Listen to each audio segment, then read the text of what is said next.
continue our European vacation, leaving the UK and this time making our own way on our 2.5-month stint in Europe. We fly into the Netherlands, taking a train into the heart of Amsterdam, where we stayed in a stylish, cosy boutique hotel, which offered a unique local experience with canal views and access to nearby attractions.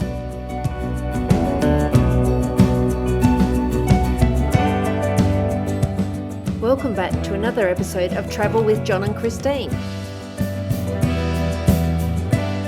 We took off on foot along the canals, savouring the sights offered in this very vibrant and picturesque city.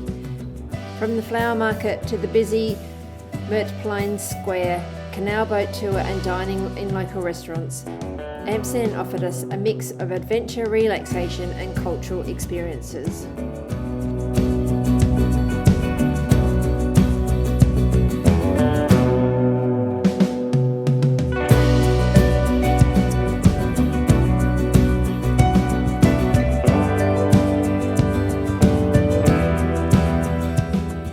Palace Amsterdam was originally built as a city hall in the 17th century and later converted into a royal residence by King Louis Bonaparte in 1808. And today it's used for royal events and is open to the public to explore its grand interiors.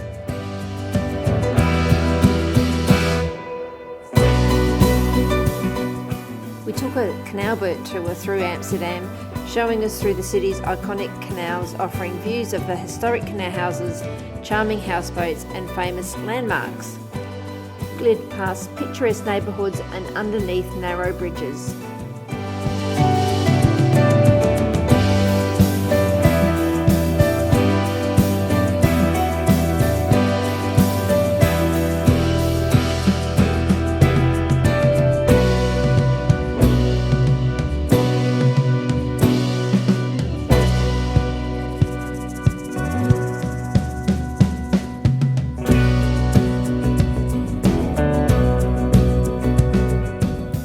Spending 2 nights in Amsterdam, we then flew over to Berlin.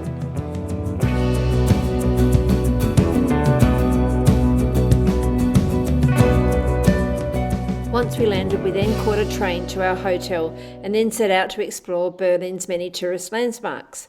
Our first stop was to Friedrichstadt to see Checkpoint Charlie, the most famous border crossing between East and West Berlin during the Cold War. It symbolised the division of Berlin and was a key site of tension between the US and Soviet forces. Today it's a historic landmark and a popular tourist attraction. Visiting the Berlin Wall for us was a powerful and sombre experience, as remnants still stand to honour those affected by its legacy. Built in 1961, and stretching 155 kilometres, the wall divided families, friends and a city for nearly 3 decades, symbolising the Cold War's deep divisions.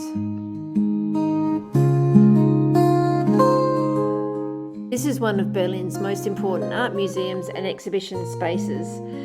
It hosts a wide range of contemporary art exhibitions, historical retrospectives and cultural events, making it a dynamic centre for art and culture in Berlin.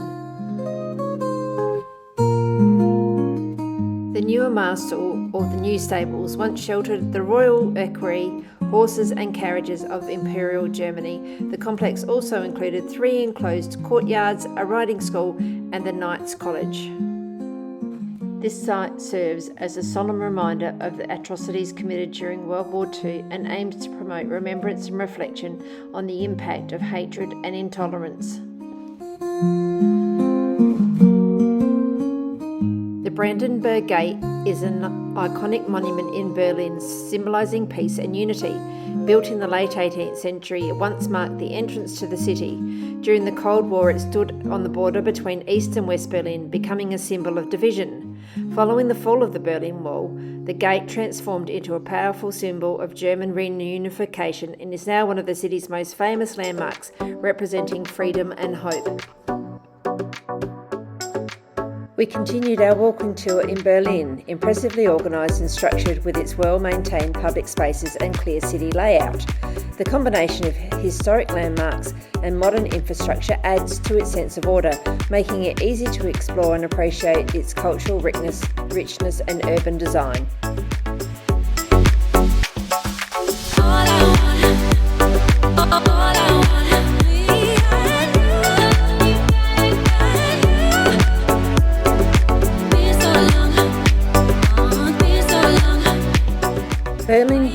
Cathedral was built between 1894 and 1905 and served as the royal court church for the German Empire. It's a stunning neo-Renaissance structure and it's one of Berlin's most impressive landmarks.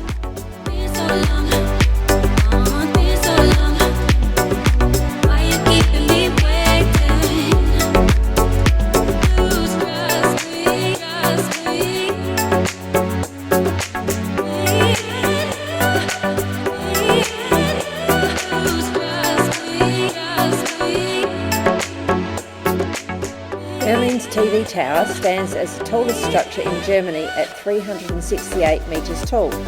Built in the 1960s, the tower's observation deck offers spectacular 360-degree views of Berlin.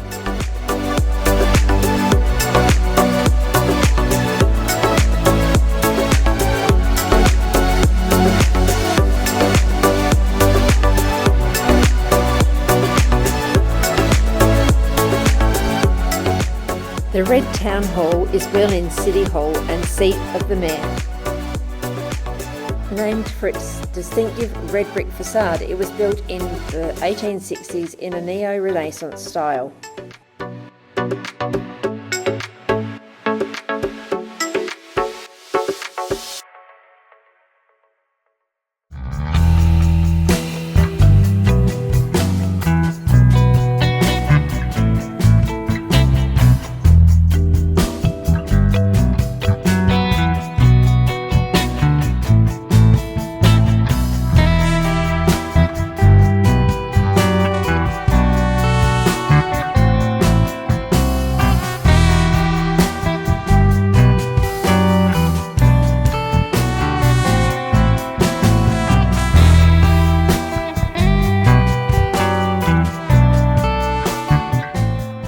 The Tiergarten is Berlin's largest and most famous inner-city park, often likened to the Central Park in New York.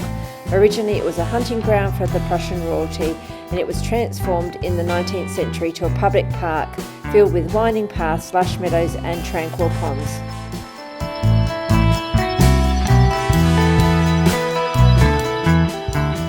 After 2 nights in Berlin, we moved by train to Prague, the next city in our itinerary. It was a bit tight for space on the train as the one we were supposed to catch was cancelled, so we were able to find seats in the dining car for the 4.5-hour journey.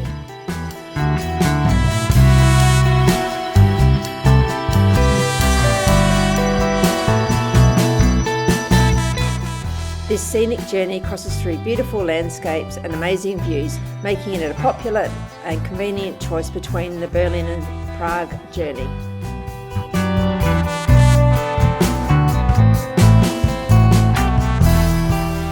After finding our accommodation, we wandered around Prague's old town.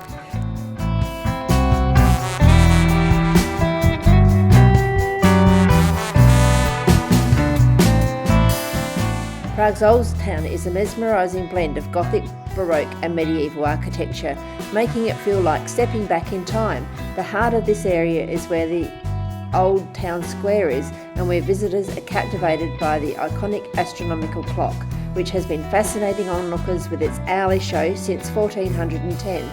Cobbled streets wind past vibrant buildings, historic churches and quaint shops selling Czech crafts and souvenirs.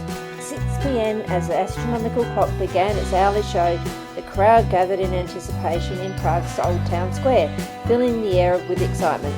The clock, known as the Orloj and mounted on the Old Town Hall, is one of the oldest working astronomical clocks in the world, dating back to 1410. Its intricate design is both mechanical marvel and artistic masterpiece, featuring a series of dials and that track time, the moon phases and the position of the sun and the zodiac.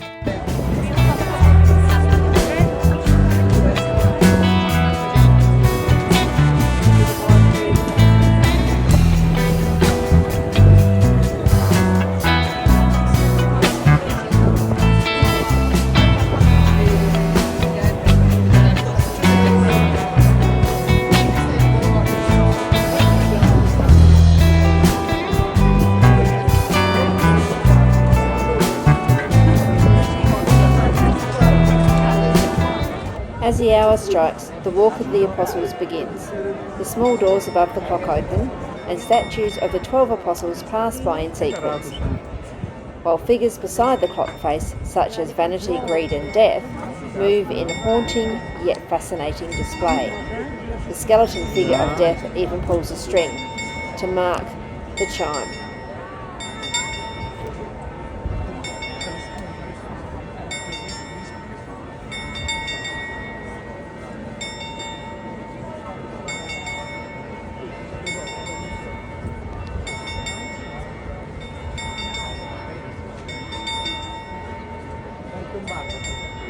And the show concludes the golden rooster above crows, signalling the end as the clock bells echo through the square.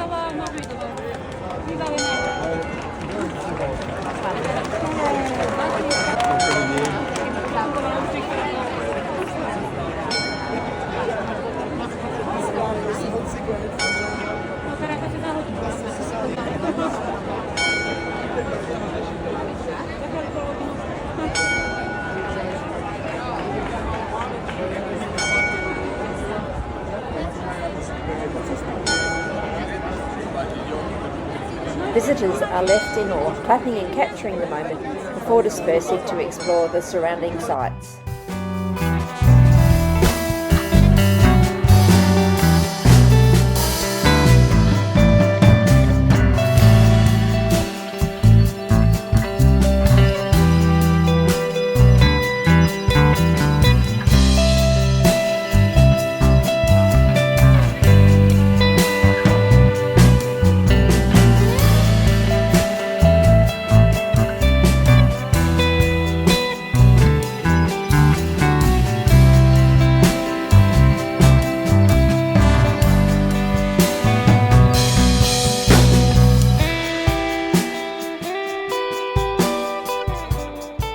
After we'd watched the clock display, it was time to discover more. So we walked over the river, onto the beautiful Lessertown Bridge, through the amazing Lessertown Bridge Tower, and onto the other side.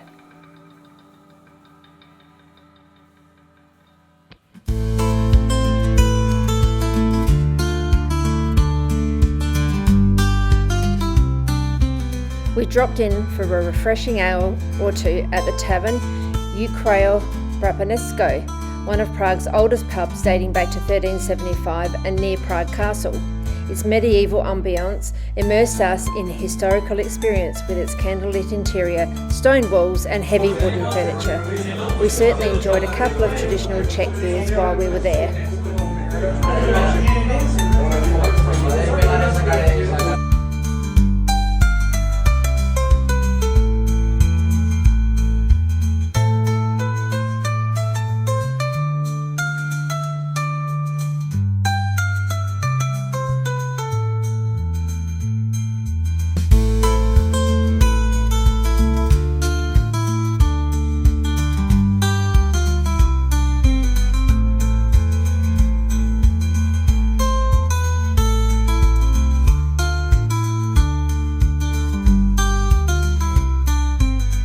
After looking at a few more sites, we headed back over the Charles Bridge, where construction began in 1357.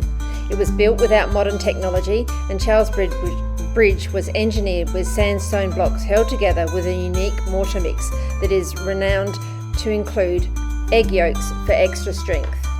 Each end of the Charles Bridge is protected by Gothic towers. It's a lively place with street musicians, artists and vendors, making it a bustling attraction to go visit.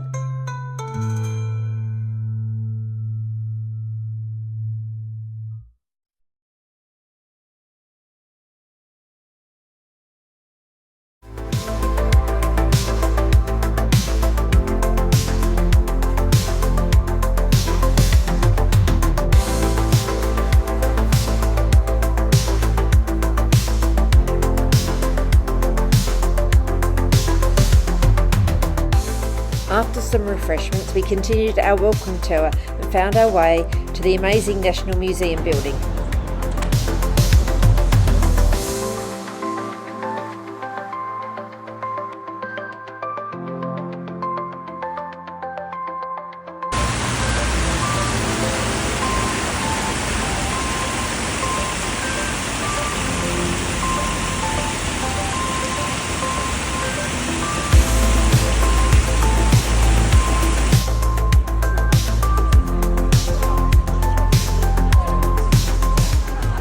We then found the Prague National Theatre building, which sits majestically on the banks of the Vltava River.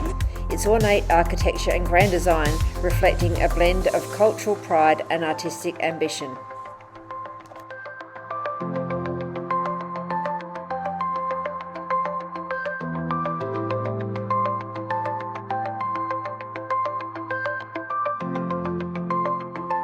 We then had a stroll out onto the bridge over the river to admire the beautiful facade from a different angle.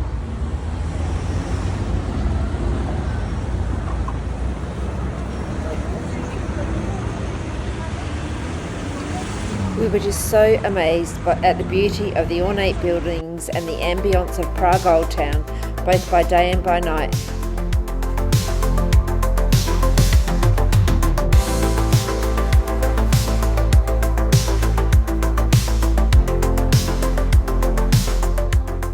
This synagogue, located in the former Jewish quarter of Prague, was built at the end of the 16th century in the Gothic Revival style.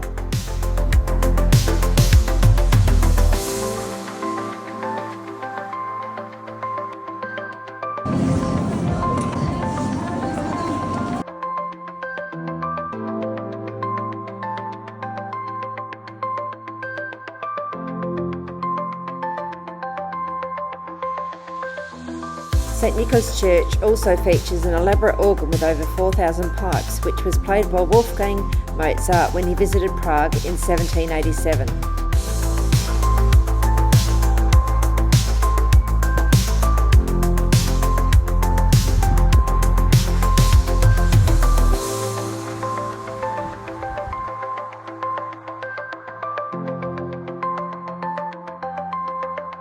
Prague was beautiful by day, but even more magical by night.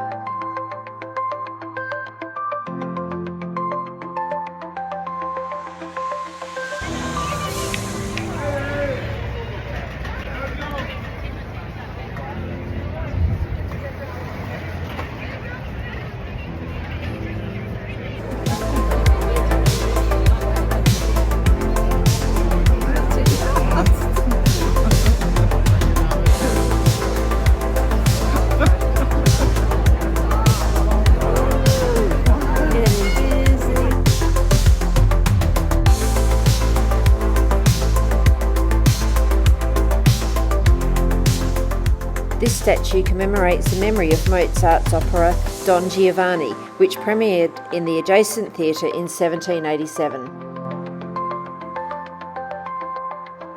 These plaques, called Stolpersteine, which means stumbling stones in German, are part of a decentralised memorial project created to commemorate victims of the Holocaust.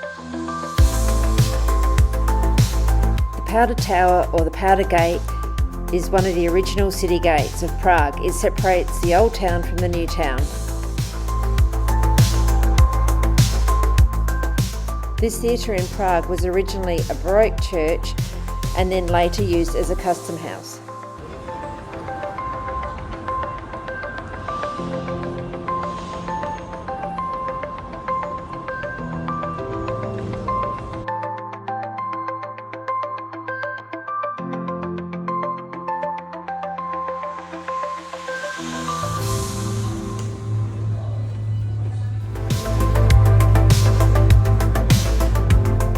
Our visit to Prague had come to an end, so we really enjoyed our holiday going to Amsterdam, Berlin and Prague, and would rate Prague as our favourite place.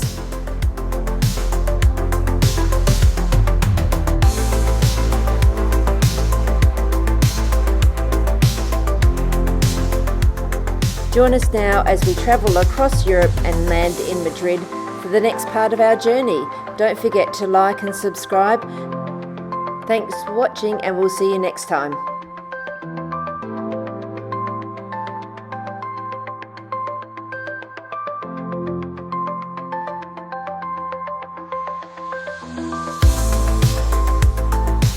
We think you'd like to watch some more episodes.